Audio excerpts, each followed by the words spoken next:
Hi everyone, Happy New Year and welcome back. We're going to do this week, will just be one class week in your folder, and it will be a review of the things we covered in Math Essentials. I just want to go over a few key points to get you rolling again, to kick you into gear. We talked about converting fractions to decimals, so if we had 11/16, it's 11 divided by 16, and here's our decimal, 0.6875, and if we wanted to take that two decimal places, that means two numbers after the decimal.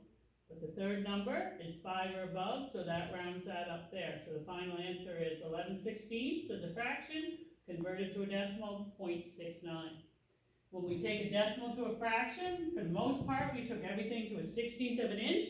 We're going to be doing some more of that this semester. So if we had the decimal 0.69 times 16, you get 11.04, which is 11 over 16.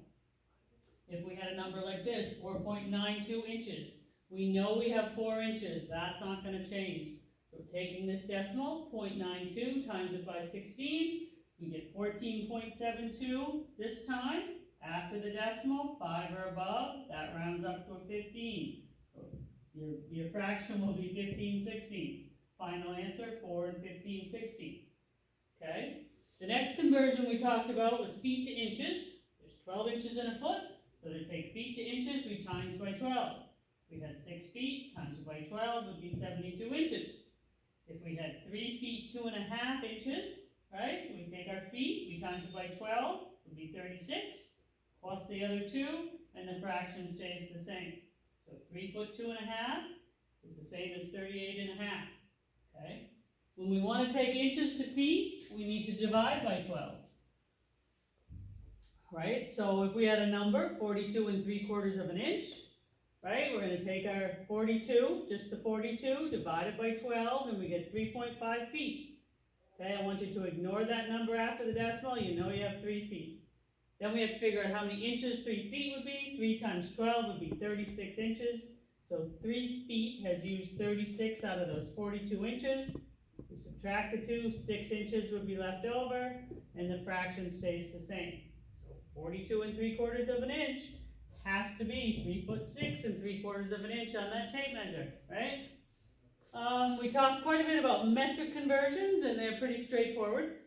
Meters to millimeters times 1,000, millimeters to meters divide 1,000, meter to centimeter times 100, centimeter to meter divide 100, millimeter to centimeter times 10, and centimeter to millimeter divide 10.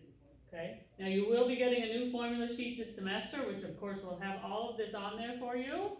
But as I've been saying all along, this stuff here, you're going to be responsible for it, not only this year, but all the way through your apprenticeship. Ooh, I almost tripped over that. Sometimes we convert from imperial to metric. So if we wanted to take inches to millimeters, we would times it by 25.4. Millimeters to inches, divide 25.4. Inches to centimeters, times 2.54, centimeters to inches, divide 2.54, right? Because there's 25.4 millimeters in an inch, 2.54 centimeters in an inch. Again, numbers that need to get into your brain. Meters to feet, you times by 3.28, and feet to meters, we would divide by 3.28. So again, all this stuff here, we spent a lot of time on it, well, quite a bit of time on it. You are expected to move forward with it. Quickly, I just want to talk about circles. Just remember, we're talking about area or circumference. The distance all the way across the circle, that's the diameter. Your radius will always, always be half your diameter. So if it was 16 inches from here to here, your radius would be 8 inches. Okay? So those are the conversions that we talked about. We also worked with some formulas. Okay, so we also worked with some formulas there last semester. And we talked about perimeter, and that's the distance around the outside of a figure. And I have an example there. For the formula for perimeter of a rectangle is 2 lengths plus 2 widths. Okay, and you know my crooked rectangles, I have it drawn out there. And what I tried to get you to do is when you're adding up the sides like this, keep it simple. Add your feet, then add your inches, and then add your fractions. So when we do it that way, we would have 12 plus 12 plus 6 plus 6, we would get 36 feet. Then we would do our inches, 3 plus 3 plus 9 plus 9, we would get 24 inches, and then you're going to do your pretty little fractions. A half and a half plus a quarter and a quarter would give you an inch and a half. Now we have to convert, right?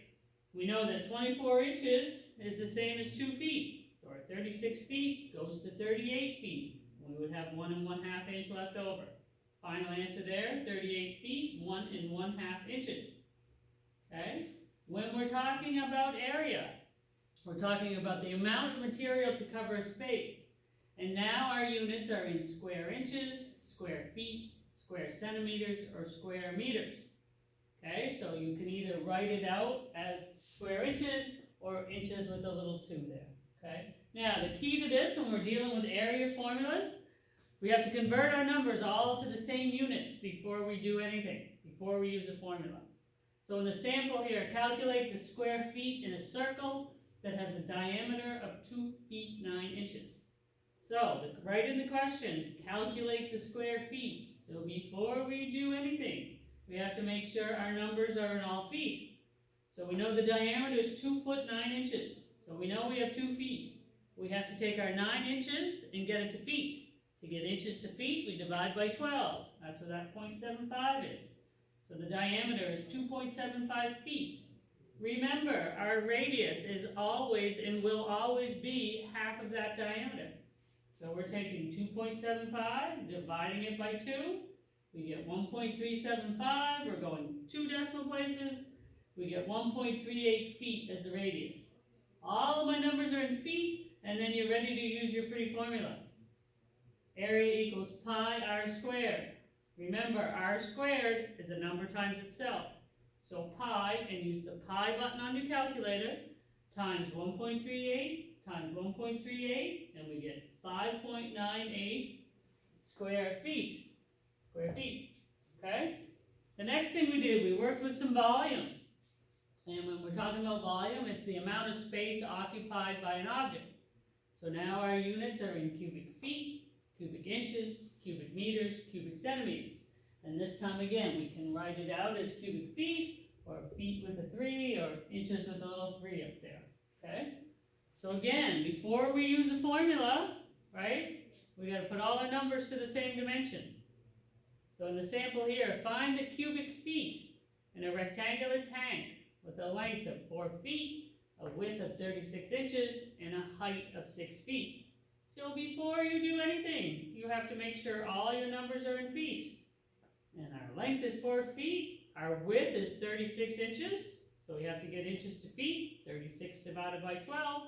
Our width is now 3 feet, our height is 6 feet. Now you're ready to use your pretty little formula. And that is, volume is length times width times height. 4 times 3 times 6, we get 72 cubic feet. Feet with a pretty little 3 there. So remember, when we're working with area and volume, you always convert your numbers first before you use a formula. Okay, so we'll be doing some more, a little more advanced questions in these areas this semester as well. So once again, welcome back. You will be given one formula sheet this semester, and it will be your responsibility to bring it to class every week. I will see you guys here first week.